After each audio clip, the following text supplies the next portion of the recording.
Take a seed, you plant it, you grow it, you dry it, you roll it, you smoke it, and it goes down smooth. Hey! Spanning the continent to bring you the truth about cannabis and marijuana law reform. I smoke pot and I like it a lot. CannabisRadio.com presents The Russ Belville Show, the voice of the marijuana nation. Hey, this is great, man. Now, here's your host, Radical Russ Belville. Good day, tokers and tokettes, and welcome to the show. Oh my God, it's going to be a hell of a ride today. Hello, tokers and tokettes and non-token lovers of liberty. It is Tuesday, May 3rd, 2016, and it's got to be 420 somewhere in the world. And welcome to the show. I'm coming to you live from Hollywood, Florida, and I'm still a little bit worked up here. I'm staying at the historic Hollywood Beach Resorts here in Florida, and over the past hour, I have had an incident with the front desk over the Wi-Fi that I'm talking to you on right now. Basically, the Wi-Fi wasn't working, and so I went down and called the front desk to ask why it wasn't working and to possibly get a reboot, and well, long story short, the guy hung up on me. And so that made me mad, and I went down to the front desk, and I confronted him about that, and he threatened to punch me in my mouth. So I went back and got my phone and my video camera and went down to see if he would confirm that he indeed wanted to punch me in the mouth.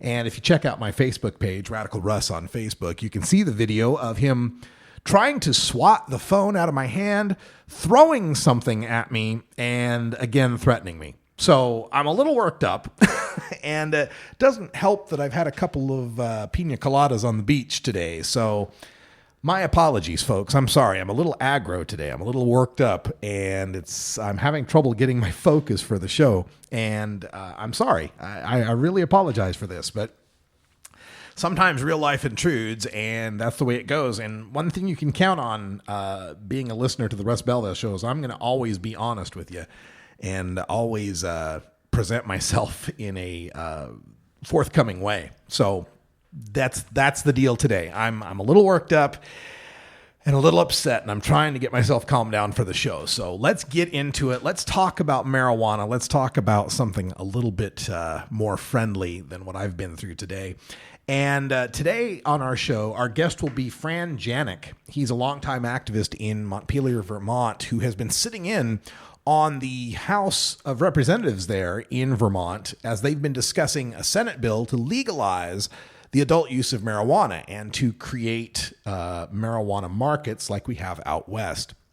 There have been a couple of responses from the House of Representatives, a couple of bills, one that would have decriminalized the personal possession and cultivation of 2 cannabis plants, and some other amendments that have been offered all throughout the day. I've been following Fran throughout the day on his posts, and it's really kind of confusing where we're at now with respect to legalization in the state of Vermont.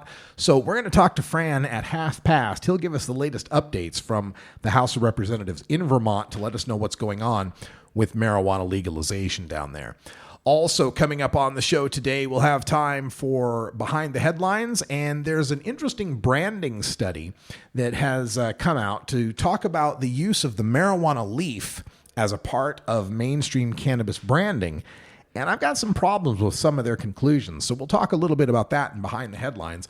Also coming up on the show, drug board data mining. We're going to take a look at the statistics from Washington State on the ease of access for young people to cannabis since they've legalized marijuana, and you probably won't be too surprised by the numbers that we find lately from Washington State.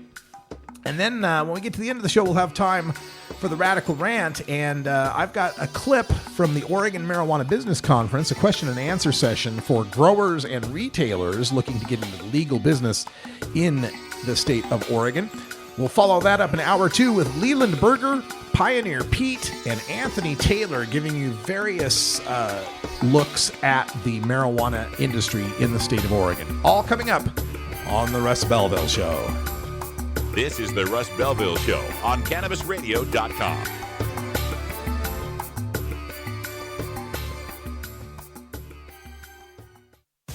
every strain, every sale, every medical study. Keep it right here on the Cannabis Radio Network. Dr. Dabber, hurry! Its temperature is shooting past 1,000 degrees Fahrenheit. It's burning up. I'm afraid for this little guy, it's just too late. What caused the problem? Only Dr. Dabber can maintain the perfect temperature for a smooth-tasting, slower burn. This standard vaporizer lost all of its health benefits, sending it up in smoke. So you're telling me that most vapor pens burn so hot they produce smoke, not vapor? Correct. Keep away from those standard vaporizer pens and turn to Dr. Dabber. Doctor's orders. Less heat, more flavor. I'm Radical Russ from the Russ Belville Show. Senator Mark Madsen of Utah. Mark, welcome to the show. Everybody kind of turns a blind eye. They obviously have to go to some other state. Representative Lou Fredericks. We're going to get something on the order of nonviolent possession offenses. State Representative Kathy Tilton. Where does it go from personal use to commercial use? It's the Russ Belville Show, the NPR of POT, weekdays live at 6 Eastern, 3 Pacific, exclusively on CannabisRadio.com. The Russ Belville Show is blogging and podcasting daily at RadicalRuss.com. Are you playing an acoustic guitar but want to be louder without an amp? Try a resonator guitar. The fingerboard extension has National Resophonic and other resonators, square necks and round necks. Stop by the Fingerboard Extension downtown Corvallis at 120 Northwest 2nd Street today, or check out its inventory on the web at fingerboardextension.com. Go wild hog in the woods.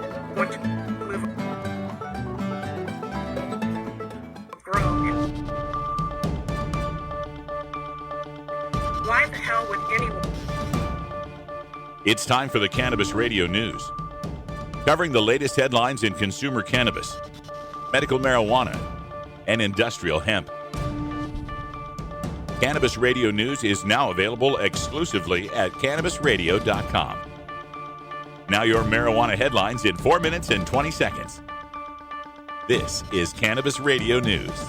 This is your Cannabis Radio News for Tuesday, May 3rd, 2016. Oakland, California. Federal prosecutors with the Department of Justice have dropped a 4-year civil asset forfeiture case against Harborside Health Center, America's largest medical marijuana dispensary. Open since 2006 and hailed as the national model by the New York Times and others, Harborside Health Center, along with other dispensaries and commercial landholders across California, faced threat of closure by the federal government's crackdown on the properties of those who were renting to medical cannabis businesses. It has been reported that over 600 dispensaries were shuttered in California as a result of this tactic. In July of 2012, Harborside was served with notices of civil forfeiture by U.S. attorneys to seize the buildings that housed its dispensaries in both Oakland and San Jose. The settlement of the case is subject only to Harborside agreeing not to pursue any further claims against the government and not to pursue any appeals. Montpelier, Vermont. The Vermont House rejected a marijuana legalization proposal on Tuesday, scuttling the hopes of legalization advocates for marijuana drug reform after promising votes in the state Senate earlier this year. If passed, Vermont would have been the first state to legalize marijuana through the legislature rather than by referendum. It would also have brought legalization closer to New England, the region considered the next frontier for major marijuana policy reform. Instead, the Vermont House voted 121 to 28 to reject a marijuana legalization bill, which was passed by the state Senate at the urging of Governor Pete Shumlin in February. The bill would have legalized, regulated, and taxed marijuana for those 21 and older, but it was more restrained than legalization ballot initiatives in many ways. It wouldn't have legalized edibles, wouldn't have allowed for home cultivation, and legal sales wouldn't go into effect until 2018. Augusta, Maine. A proposal to use marijuana to battle opioid addiction is being processed by the Department of Health and Human Services. Tuesday marks the deadline for public comments on the proposal to add opioid addiction to the list of conditions that qualify for medical marijuana in Maine. DHHS spokesman John Martin says the agency has until July 10th for a decision. Advocates point to a study in the Journal of Pain this year that found chronic pain sufferers reduced opioid use when taking medical cannabis. But the research falls short of concluding marijuana helps wean people off heroin and prescription opioids. Maine legalized marijuana for medical use in 1999. A separate proposal on the November ballot would legalize marijuana for recreational use in the state of Maine. Berlin, Germany, Hermann Grohe, the health minister of Germany, announced that he will be presenting draft legislation to the German parliament for legalization of medical marijuana, saying, quote, "Our goal is that seriously ill patients are treated in the best possible way," end quote. He also said cannabis would only be available from licensed pharmacies with a prescription. Currently, possession of personal amounts of cannabis in Germany is a crime punishable by up to 5 years in prison. Denver, Colorado. Colorado schools would be required to allow medical marijuana use under a bill awaiting the governor's pen. Governor John Hickenlooper says he supports the school requirement. Senators voted 35-0 Tuesday in favor of the bill. It makes Colorado the second state to require schools to accommodate student pot use. The bill says schools must permit non-smokable marijuana medicines at school as long as the school districts agree and the drug is administered by a parent or adult caregiver. The bill has already passed the House. Ashland, Kentucky. Henry Clay was a Speaker of the House and Secretary of State who represented Kentucky in the House of Representatives and the Senate. He ran for and lost the election for president in 1824, 1832, and 1844.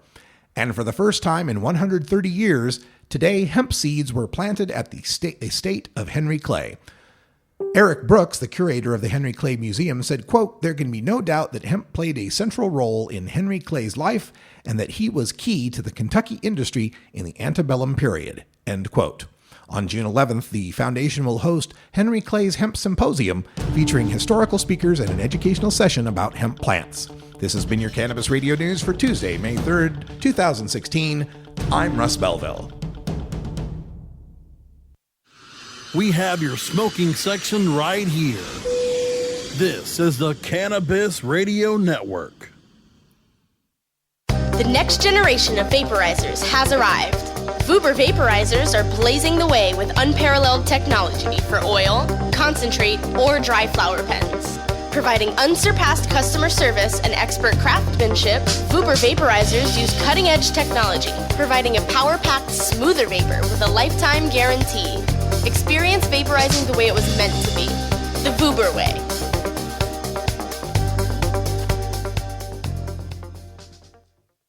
NORMAL stands for Responsible Adult Cannabis Use. If cannabis use is causing problems in your life, consider taking a break or seeking medical assistance. Consider ceasing cannabis use if you have a family history of mental illness. Don't drive or operate heavy machinery while impaired by cannabis use. Cannabis use is not without risks, even though the risks may be far less than those posed by legal drugs. You're not high. You're listening to the Russ Belville Show on CannabisRadio.com. What the hell are we paying you for? Are you stupid? Okay. Maybe you're high, too. New beginner guitars and banjos are often constructed much better than ones built before your time. Why struggle? Get a new instrument or fix the old one. The trusted professionals at the Fingerboard Extension will evaluate your instrument for free. Repairs are priced for people who work for a living. Stop by the Fingerboard Extension downtown Corvallis at 120 Northwest 2nd Street today, or check out its inventory on the web at fingerboardextension.com. The world of cannabis is evolving at a frenetic pace. The Russ Belville Show gets behind the headlines to take a deeper look at breaking news in our Cannabis Focus. Today in the Cannabis Focus, I want to take a look at the branding that exists in the marijuana industry, and I'm brought to this by a story in techinsider.io, which refers to a contest that was held by a magazine called Surface. Surface Magazine in April challenged 12 leading design firms to create packaging for the future Starbucks of weed, a fictional marijuana brand. And the point of this article is that these design companies came up with these different branding for marijuana that didn't use the cannabis leaf.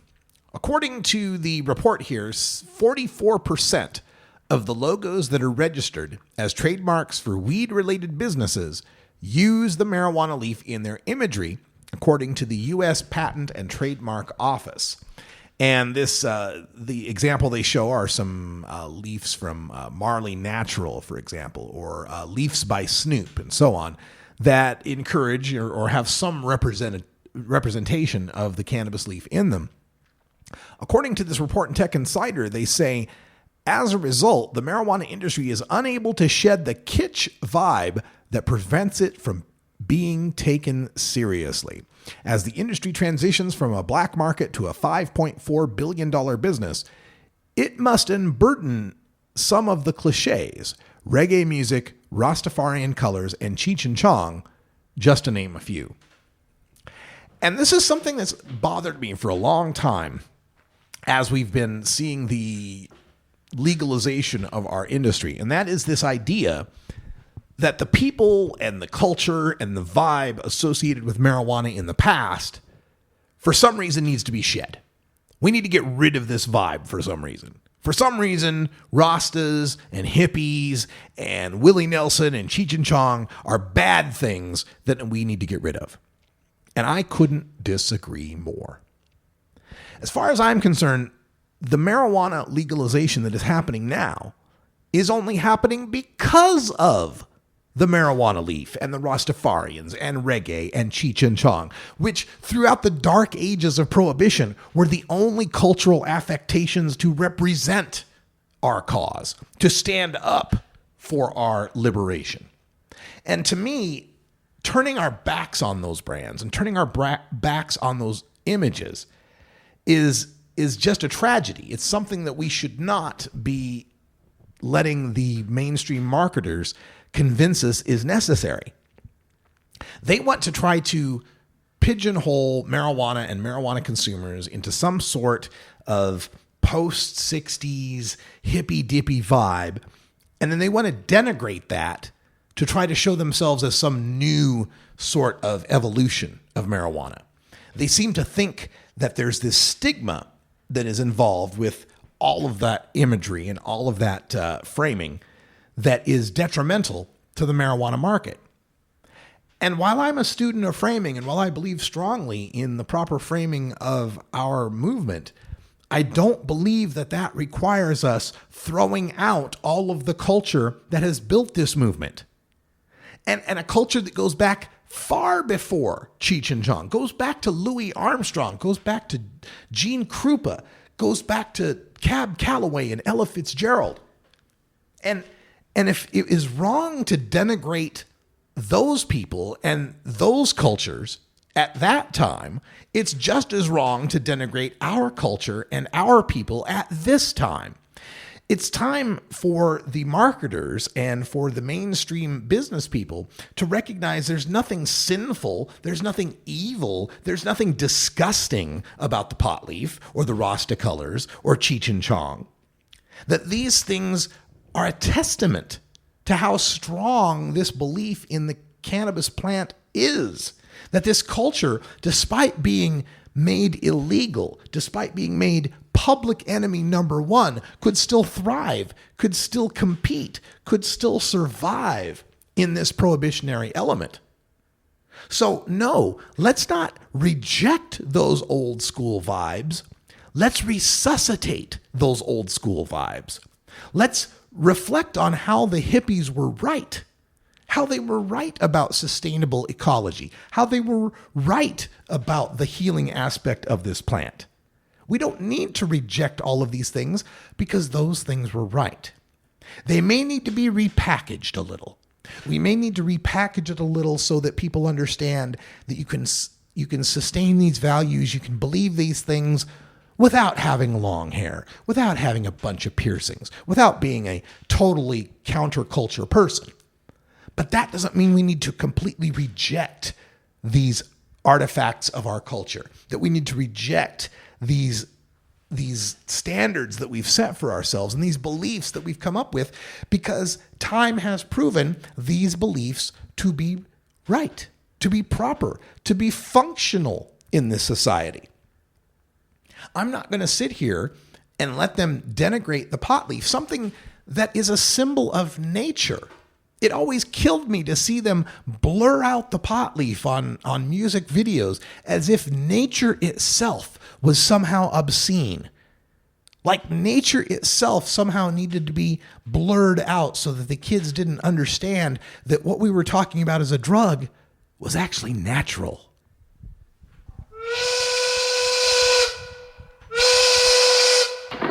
Everybody does that. Yeah, but Daddy says I'm the best at it. Oh, yeah. So happy 420 to all our friends out in the Mountain Time Zone. It's 6:20 here in the Eastern Time Zone, and we're going to take a break. When we come back, we're going to take it into some drug war data mining, how marijuana legalization did not increase teen use in Washington State, when we return.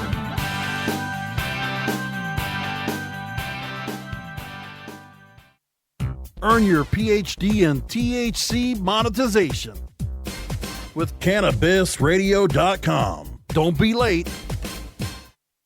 Great websites today need expert web design and development and need to be e-commerce ready and mobile friendly. But building a marketable and profitable website can be an uphill climb. Ready to make your new website or replace your existing website? Think Orange as the new way to get in the black. Orange Hill Development works with Fortune 500 companies and offer the same top quality development service at a fraction of what other providers charge. Brands like Absolute, Carlsberg, and Nestea trust Orange Hill Development. Find out why you should trust your website with Orange Hill.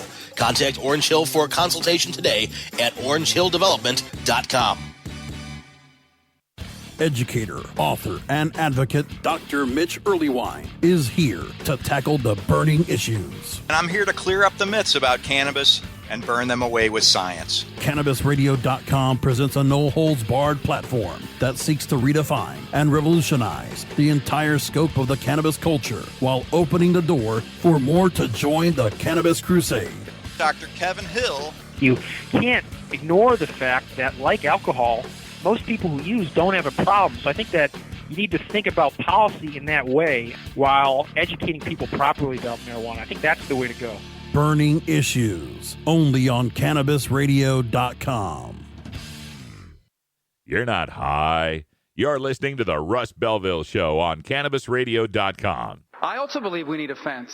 The problem is if El Chapo builds a tunnel under the fence, we have to be able to deal with that too. Okay. Maybe you're high, too. Hey everybody, it's Radical Russ here from 420 Radio, inviting you to be like me and get your ink done at Lucky Horseshoe Tattoo, Fort Worth's most female-friendly, clean, sterile, awesome tattoo shop. Thomas and his crew are true artists who can design you a custom piece or use a design you bring in. Lucky Horseshoe Tattoo also offers all styles of tattooing as well as piercings and all-around fun. In the DFW area, stop by Lucky Horseshoe Tattoo and tell them Radical Russ sent you. Trust me, it'll feel awesome. Promoting the end of adult cannabis prohibition is easy because we have facts, science, reason, compassion, evidence, truth, and logic on our side. It's even easier when researchers catalog it all for us. Learn how to gather the facts on marijuana use, arrests, seizures, rehabs, drug tests, and more on this edition of Drug War Data Mining. Today in the Drug War Data Mines, we take a look at a post on Reason.com posted by our friend Jacob Sullum, who notes that marijuana legalization did not initially boost underage access in Washington. The percentage of students who say pot is easy to get has shown little change in recent years. Now, we do have to add the caveat here that the data that we're getting, the survey data from Washington State, is only from 2014. And recreational sales only began in the middle of 2014. So we only really have 6 months of data in 2014. Can't really make a lot of conclusions yet. But preliminary data are showing us that legalization hasn't really changed much in Washington State. According to the Washington State Healthy Youth Survey, they cover this every even year. So it's like 2014, 2012, 2010, and so on. 66% of high school seniors said it would be sort of easy or very easy for them to obtain marijuana in 2014. Now, in 2012, 66% of the seniors said it would be sort of easy or very easy. So it hasn't changed. From 2012 to 2014, no difference. 2/3 of high school seniors in Washington say it's pretty easy to get a hold of weed. Now, when we look at the 10th graders, the figure rose slightly. It did go from 51% to 53%. Statistically speaking, that's not really significant, but we will admit that it did go up a tiny bit on the 10th graders. For the 8th graders, though, it fell from 26% to 21%, a 5-point drop. So we can't get too excited about the 2-point rise amongst 10th graders when we got a 5-point drop amongst 8th graders. And even amongst 6th graders, the access stayed at 7% from 2012 to 2014. So no major differences. We didn't see the sky fall in Washington State when it came to how easy it would be to get marijuana. And if we look back farther to 2010, it's actually slightly harder to get marijuana in Washington State for these kids than it was before. In 2010, for the 12th graders, it was 67% that said it was easy or sort of easy to get marijuana. And again, it's 66% now in 2014. Among the 10th graders, it was 54%. Today, it's 53%. Among the 8th graders, it was 23%. Today, it's 21%. And among the 6th graders, it was 9%. Today, it's down to 7%. So what we're seeing here, at least in the Washington numbers, is nothing. We're not really seeing any increase amongst these kids at all.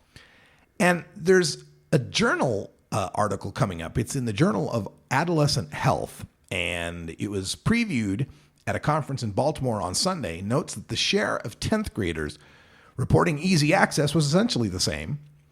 According to one of the study's authors, the New York pediatrician Andrew Addisman from the American Academy of Pediatrics said, quote, "It is both surprising and reassuring that teens didn't perceive that marijuana was easier to access after it was legalized for recreational use by adults."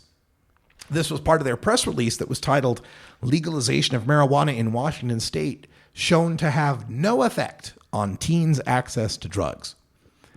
And this is important because so many of the fears of the prohibitionists have always been built on the "what about the children" argument. The idea that if we legalized, oh my God, children would have access to marijuana. But these data are showing us that throughout the grades, 6th, 8th, 10th, and 12th, there has been no significant statistical change in their access to marijuana.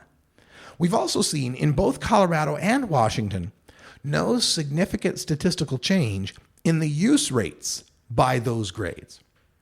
Now, the prohibitionists will try to scare you. They'll try to say, well, there's been more marijuana-related school expulsions, or there have been more marijuana-related emergency room visits, or there have been more marijuana-related admissions to rehabs. And for that, you have to understand a very simple precept in statistics. And that is, just because you went fishing on Tuesday and caught yourself 2 fish, and then you went fishing on Wednesday and caught yourself 14 fish, it doesn't mean there's more fish in the river. You may have changed what you were fishing with. On Tuesday, you might have had a pole. On Wednesday, you might have had a net. And the same phenomenon is going on here with respect to the statistics, with respect to admissions and ER and all of that, and poison control in Colorado and Washington. Now we have teachers that are specifically looking for this. Now we have people that are willing to turn themselves into emergency rooms because they know they won't get busted when they turn themselves in. It's almost impossible to make any sort of apples to apples comparisons of the statistics that existed during Prohibition versus the statistics that come after Prohibition, because the main confounder in all of those Prohibition statistics is the fact that it's illegal, and that admitting anything about it, turning yourself in for any reason about it, is cause for you to be punished, to lose your assets, to lose your job, to be incarcerated. So of course, we have fewer people turning themselves into poison control when they overdose on marijuana, because they know they could get busted for it. And now they're less reluctant to want to seek medical assistance. These things are quite clear to anyone that thinks through these things. Unfortunately, prohibitionists don't think much.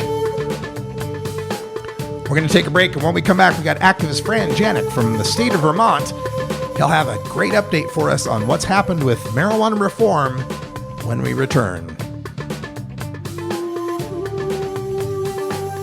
This is the Russ Belville Show on CannabisRadio.com.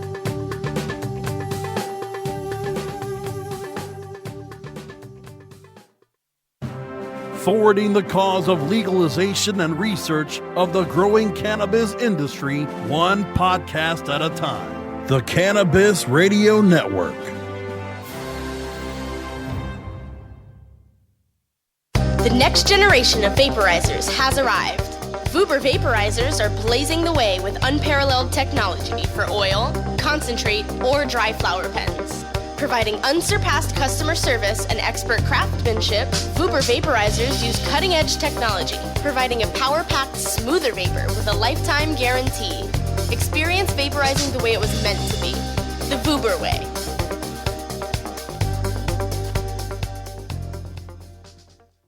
It's time for cannabis facts about Alzheimer's from Robert Platshorn's thesilvertour.org. This message is supported by our donors and Hemp Inc., a public company poised to lead America's hemp revolution at hempinc.com. A new Florida study in the journal Molecular and Cellular Neuroscience found that cannabis promotes the growth of healthy new brain tissue. It can slow the effects of Alzheimer's and may in fact be able to halt it entirely. A long-term study by Ohio State University's Professor Gary Wenk concludes that people who regularly use marijuana get Alzheimer's at a much lower rate than others. This was Cannabis Facts from thesilvertour.org, an educational nonprofit supported by our donors and Hemp Inc., a public company poised to lead America's hemp revolution at hempinc.com. You're not high. You're listening to the Russ Belville Show on CannabisRadio.com. We need to build a wall. Okay. Maybe you're high, too. With over 6 years of experience in the industry, New Era CPAs is one of the nation's leading cannabis accounting firms, helping hundreds of growers, dispensaries, and ancillary companies with their tax, legal, and business strategies. New Era CPA's offices cover the West Coast from Seattle to San Diego, and their skilled team is always available to help you take your business to the next level. Visit neweracpas.com for more info and set up a consultation. Welcome to the New Era.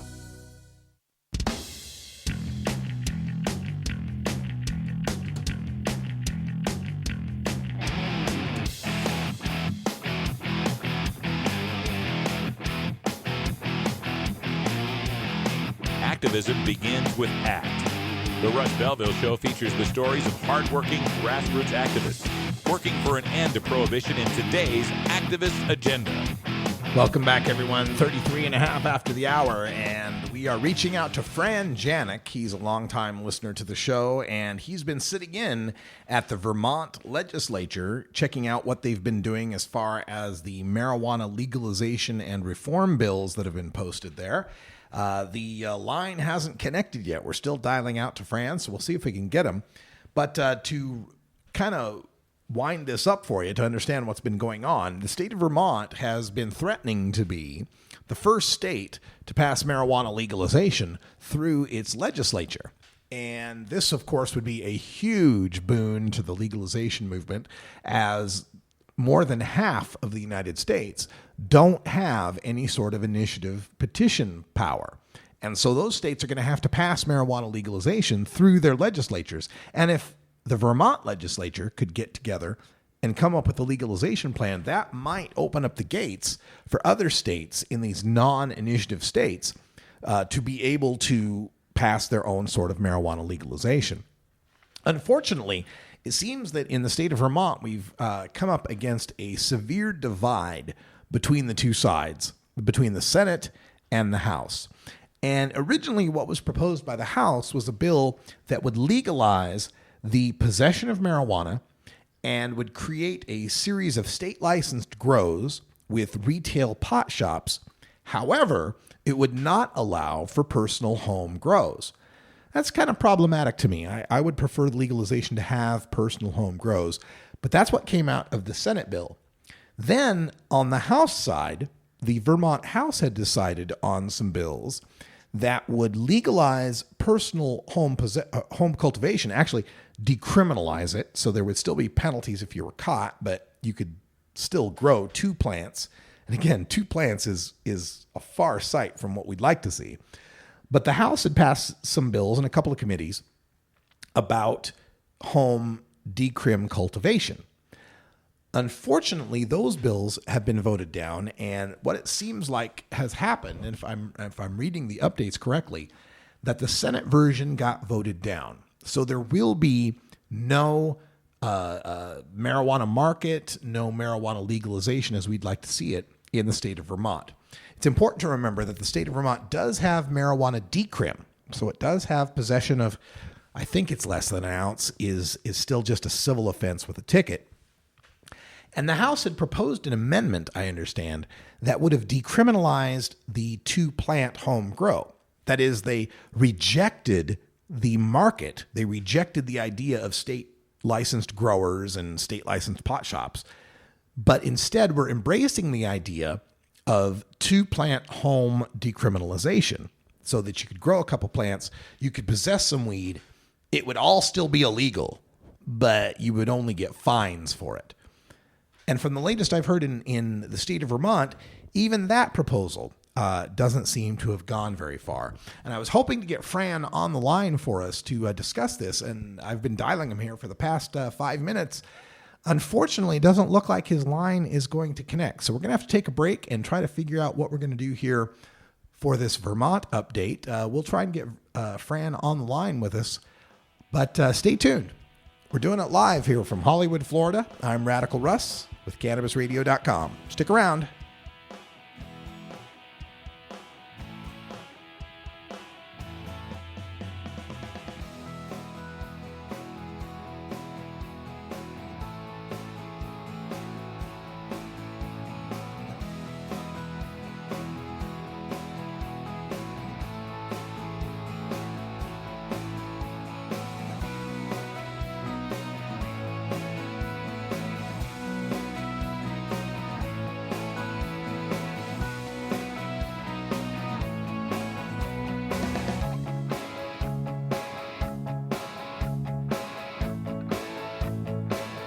This is the Russ Belville Show on CannabisRadio.com.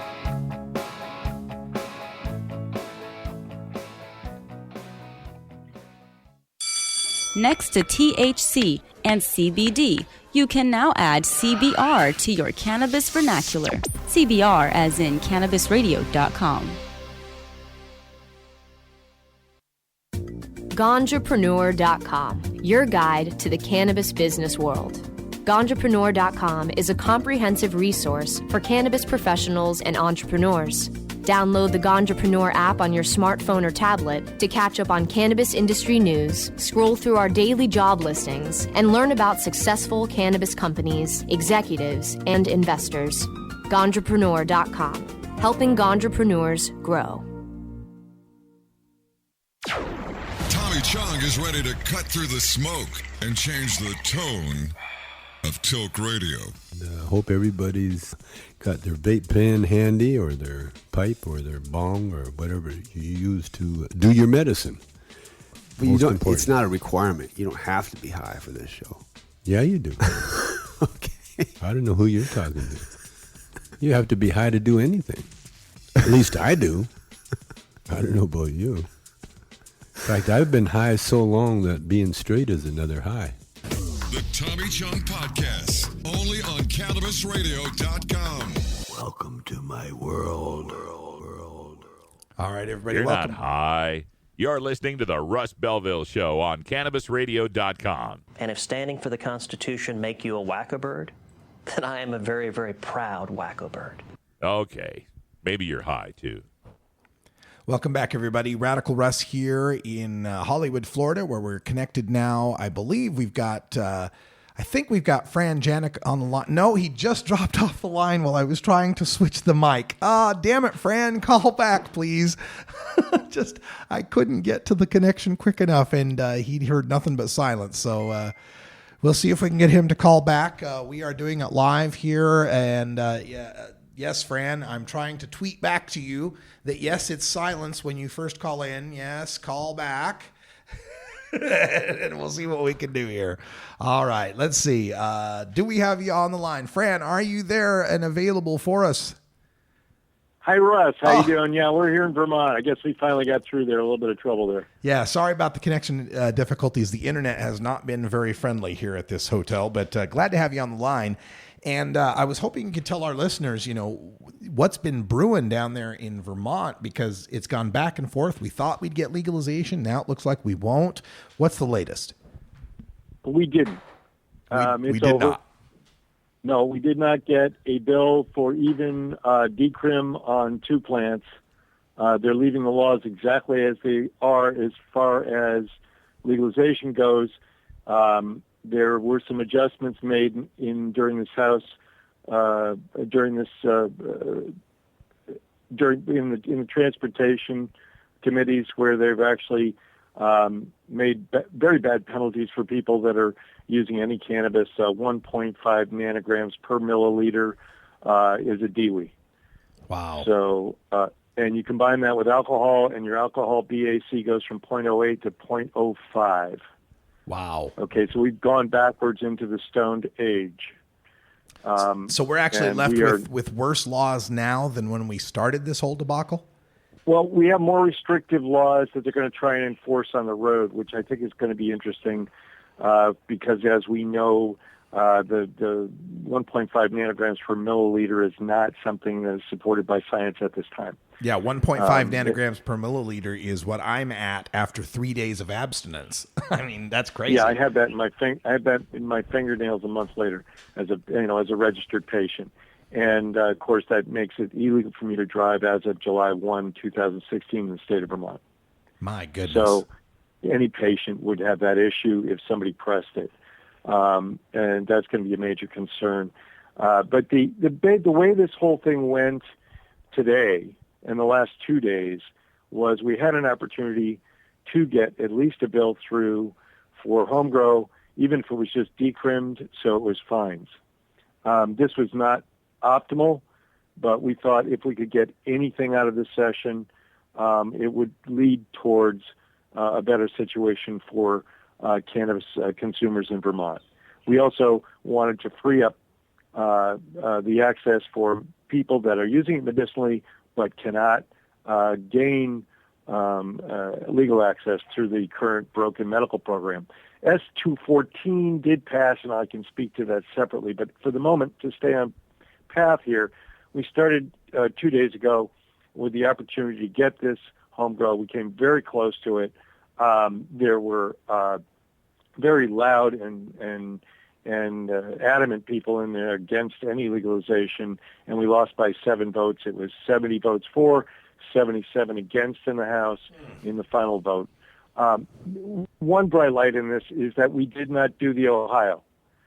We managed to kill the original bill S241, which the Vermont Senate had tried to reinsert into the criminal bill that had to be dissected in the last 2 days to go through this process.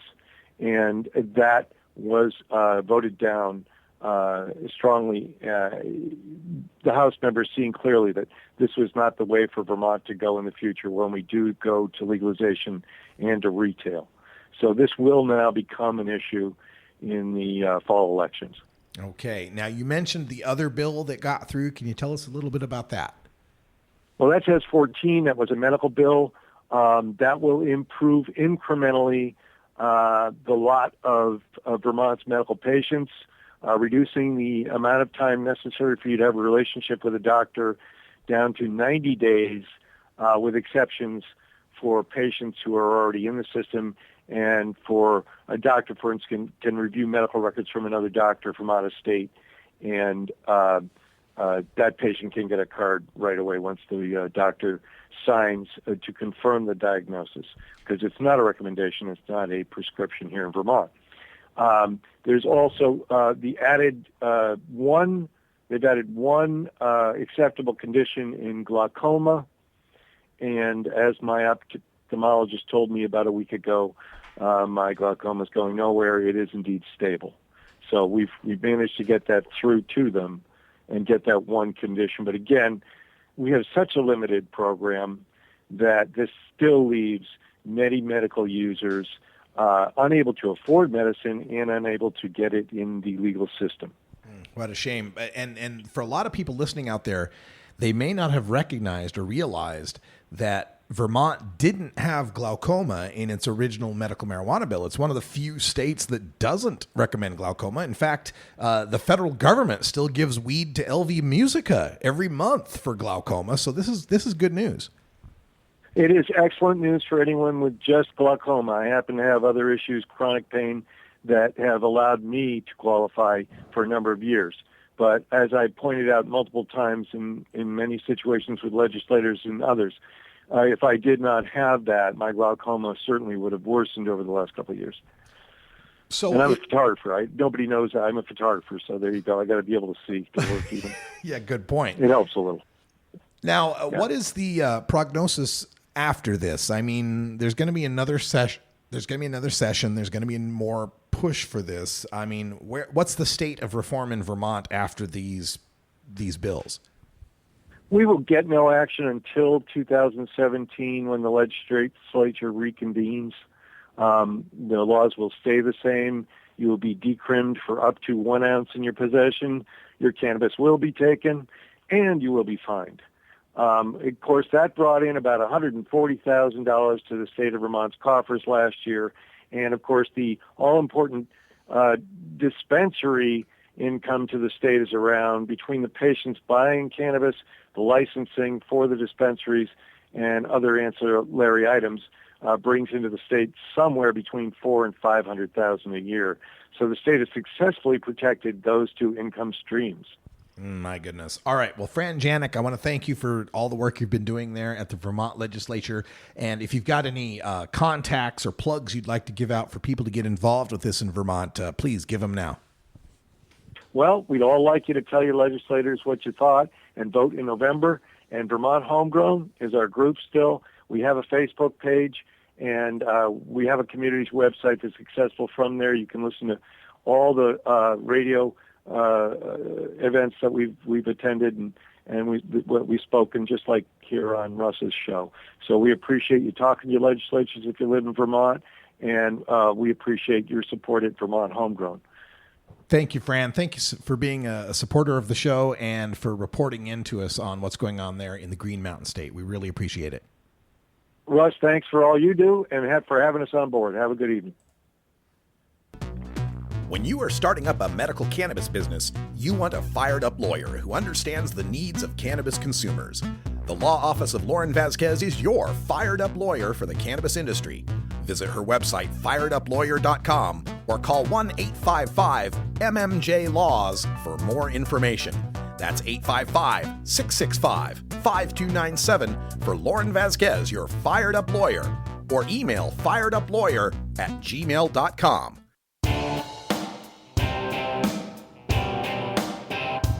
We must wage what I have called total war against public enemy number one. I support a change in law to end federal criminal penalties for possession of up to 1 ounce of marijuana. That marijuana, pot, grass, whatever you want to call it, is probably the most dangerous drug. Some think there won't be room for them in jail. We'll make room. I experimented with marijuana a time or two, and I didn't like it and didn't inhale. One major responsibility is to encourage people to use less drugs. Entirely legitimate topic for debate. Radical Rant.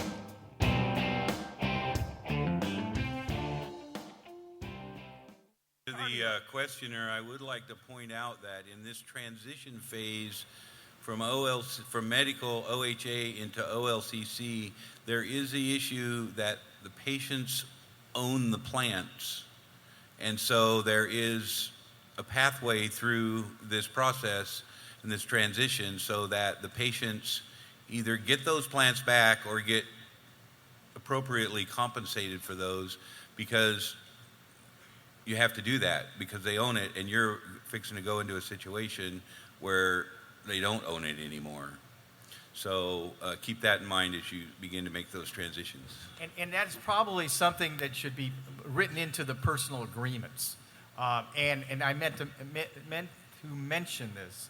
There should be a written personal agreement now with every single patient you have, and it has to comply with the regs on that. And the important thing is to make sure that the magic language in there is that the patient is assigning the rights, title, and interest to the excess product, medicine, to the grower. Robert, what about seeds? So I understand the clarification on moving things across in terms of plants. What about seeds and other genetic materials? Well, are you talking about the startup, I assume? What the rules are that once you're issued the license, there's going to be a 90-day window that you can get your starts from any source. So you have a source for seeds, you can get the seeds and bring them in and begin propagating them. That's supposed to expire at the end of the year, he said. That is something that we're going to have to take up. If the license isn't issued by that time, then we need to see how the OLCC will deal with that. I think when the rule was written, they anticipated all the producers would have been filed by now. So if you have the seeds, though, you can transfer the inventory. Yes, right? That's my understanding. Yeah. Thank you, Lee. Thank you, Robert. One question over here. Hardy Lee, Convergent Pacific. I'm an engineer, so since you mentioned the land use, say the county allow you to grow currently. How, as a potential grower, would you worry the policy change 5 years later or 10 years later? Are you meaning the land use change? Yeah. The way the land use rules work, they're pretty much in stone. The land use is developed a long time ago. It has suffered very little change. So I think as making an investment in a business over long term, there's a lot of certainty and clarity about land use rules and that they're not going to be changed out from underneath an existing situation. But again, that's going to be subject to the local politicians. And that's why I say get out and vote cannabis. And the deadline to vote for the May primary is Tuesday or Wednesday. So say I'm the facility owner right now. A grower approach us. I want to lease your property $1 a foot like the senator mentioned earlier. So we're not worried about this contract is going to be, turned down in 5 years because the legislature or the local rule, govern them not able to continue the lease.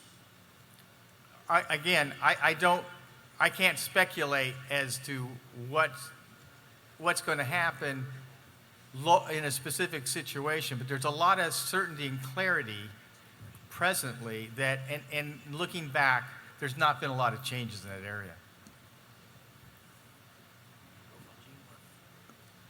So just a small clarification. You said you could transfer your medical to rec and you had a 90-day window. Was that for vegetative plants or was that for any plant? It was explained to me 2 hours ago by Will from the OLCC, it could be flowering plants. It's for a long time we've been required to, at least on the medical side, we're restricted to 6 plants per patient, and we were only allowed 18 seedlings or immature plants, to get started. That rule has changed, and now you can have your 6 plants, but you can have an unlimited number of immature plants, and that distinction is flowering versus non-flowering. So one of my friends commented what kind of reaction that the law enforcement community might have when they fly over somebody that's got 20 acres of starts growing, And that's part of the dynamic or the part of the equation here with this 90-day period where you can get your starts from any place, because it's kind of that magic sort of thing. Where do you get these starts and where do you get the seeds? And that sunsets in a year, and the reason that it's set up that way is so you could get your starts, of course, but once the licensees are granted and there's those certain growers out there that's all they're doing is producing starts, then that's where you go to get your product, or other licensees. So that's how you're going to do it. So OSHA requires aisleways of a minimum of 22 inches in occupiable workspaces. I was wondering if those aisle spaces are able to be subtracted from the overall canopy. I think if the way the rules are, that it's the canopy that's counted. So in establishing your situation to comply with OSHA, your plan should include that the written plan that's submitted, that your canopy is for the specific canopy areas, excluding the aisleways.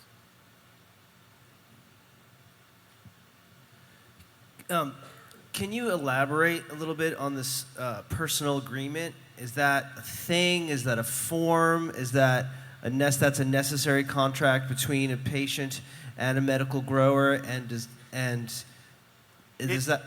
Peter, the rules for the agreement are in the revised rules that came out. The 77 pages. Yeah, but they've not. Yeah, the 77 pages. But the agency is not endorsing a particular agreement, and basically they're telling the growers go seek counsel or some other source to get that agreement.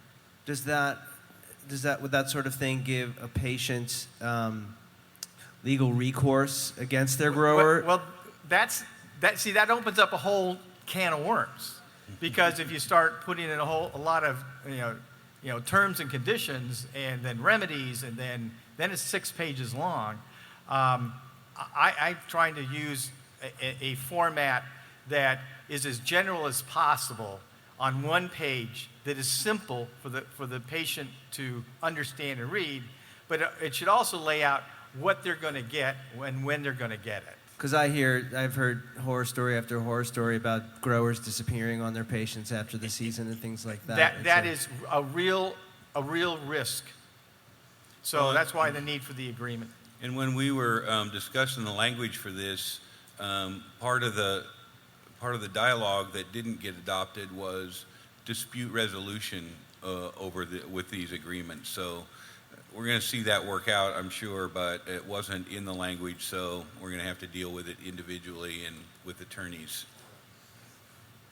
All right, thank you I'm sorry, we're out of time. We have to start the next panel. Let's hear it again. Robert Graham, Chelsea, Anthony, thank you very much.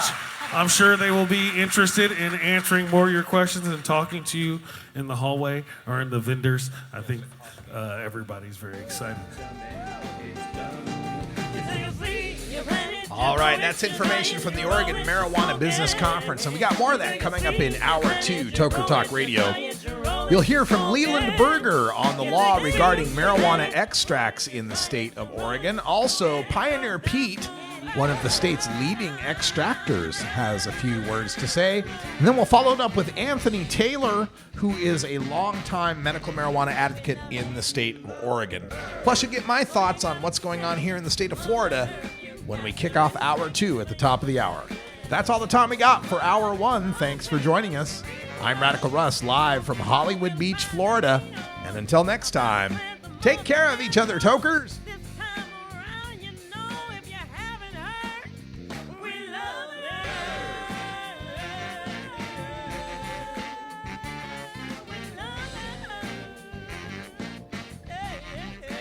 This is the Russ Belville Show. The Russ Belville Show is blogging and podcasting daily at radicalruss.com. You take a seed, you plant it, you grow it, you dry it, you roll it, you smoke it. You take a seed, you plant it, you grow it, you dry it, you roll it, you smoke it. You take a seed, you plant it, you grow it, you dry it, you roll it, you smoke it, and it goes down smooth.